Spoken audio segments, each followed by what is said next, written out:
Hi, this is James. Welcome back to the channel. So glad you are here.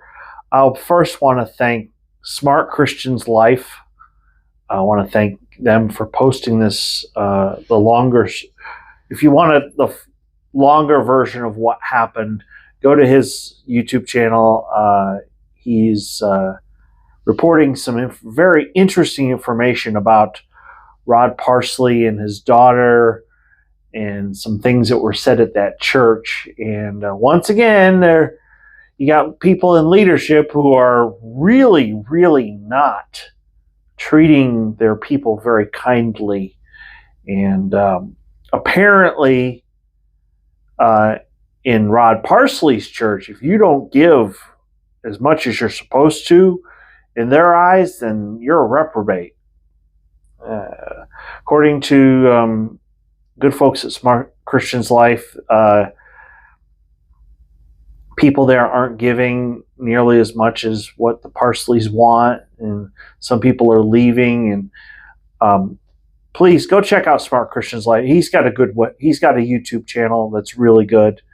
He kind of explains Romans 27 and 28, and it actually explains what a reprobate is, as opposed to what Rod Parsley and his daughter are saying.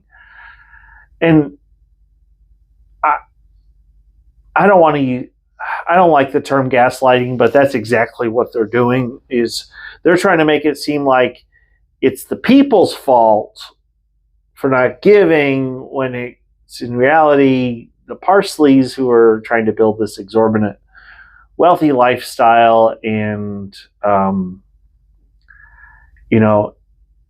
if you're a real leader and you genuinely care about the people that you are spiritually responsible for, you will take the time and explain to people, okay, we have a project coming up. We need to do this because it's going to meet this need, whether it's expanding the sanctuary, or building a new sanctuary, or maybe building a fellowship hall, or maybe building a new wing of the church so that you can have more classes for your kids. Whatever it is, whatever the project is, if it's worth doing, you're going to share your vision for the future with your people, and you're going to explain to them why this is important. You're not going to berate people and call them reprobates because they're not giving to this thing that you think is important. I'm going to go back. Smart Christians Life explains Romans 1. I'm going to post here one of my favorite verses, and that's Ephesians 4:15. This is so important. And let me read it and I'll explain to you why. It says, "But speaking the truth in love, we must grow up in every way into him who is the head, into Christ." Why do we need to speak the truth in love? Because, we're supposed to treat others the way we want to be treated. The golden rule. But here's another reason why this is important. Ephesians 4:15 is connected to the rest of Ephesians chapter 4 and verses 11 through 13, which, let's put those up on the screen. That's talking about leaders. So leaders are there to serve other people, to inspire people to grow in their faith. And then it says, speak the truth in love. So it's talking to leaders. And there are no modern day apostles, by the way. That's a whole nother video.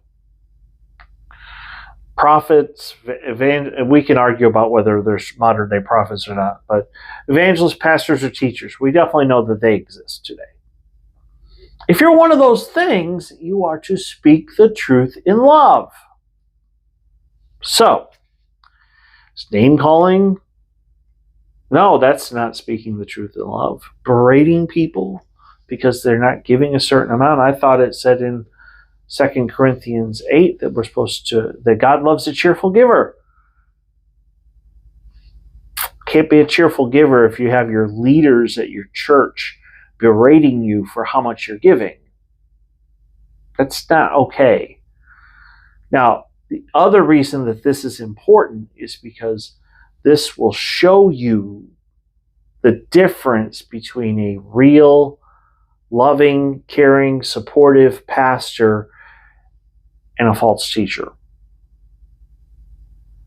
An honest pastor will speak the truth in love. I've had people speak into my life who lovingly looked at me and told me things that I needed to hear. Give you an example.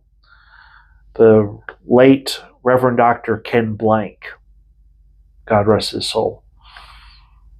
When I interviewed for a position at the Muskogee VA, you have to, in the CPE process, you have to write a detailed account of your life. I wrote 6 pages. And he looked at me and he said, he's one of the few people I've ever let me call. I don't like going by Jim. I prefer James. But he looked at me and he said, Jim, you wrote a 6-page paper about your life and you mentioned your alcoholic relative in 2 sentences. And I knew right away that what he said was true. And so I actually went to counseling to deal with that. And then went back and interviewed again, got the position, did some training there, and eventually did 2 years at Oklahoma City.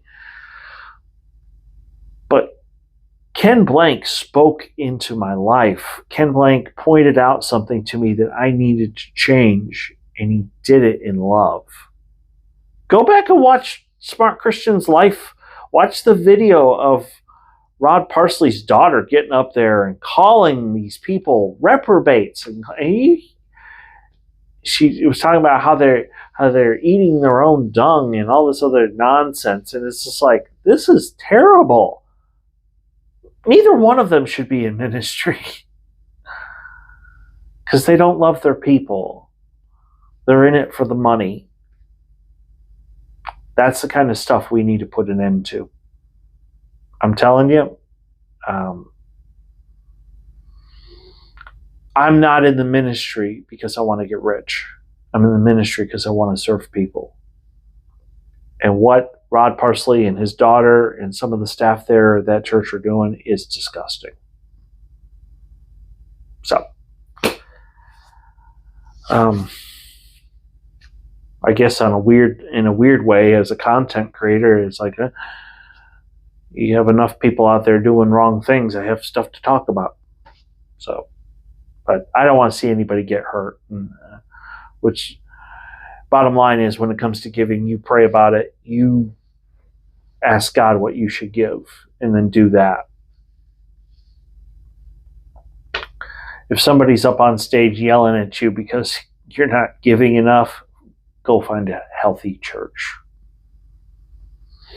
If you are new, please hit like and subscribe. I do want to thank you for being here. Thank you so much to everyone, especially the new folks. This channel has blossomed, and I couldn't have done that without you. So thank you so much, and I will see you tomorrow.